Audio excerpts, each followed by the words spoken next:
Kejadian mengejutkan terjadi di Desa Bojong Nangka, Kecamatan Pemalang, Jawa Tengah. Sebuah pohon tua yang menjulang tinggi besar di areal pemakaman tiba-tiba mengeluarkan api, tampak terbakar. Rekaman kejadian itu viral di akun Instagram @pemalangupdate. Video yang diposting oleh @fannyfania29 tertulis sebuah pohon besar tiba-tiba terbakar. Pohon yang diduga berusia puluhan tahun tersebut tiba-tiba mengeluarkan api dan menyala lumayan besar pada menjelang waktu maghrib. Belum diketahui apa penyebabnya. Inaya 40 tahun warga desa Bojong Nangka, Kecamatan Pemalang, saat dihubungi tribunjateng.com membenarkan kejadian tersebut.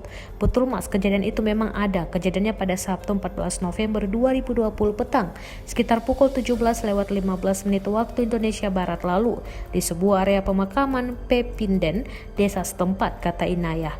Ia menceritakan awal mula api muncul di pohon tersebut.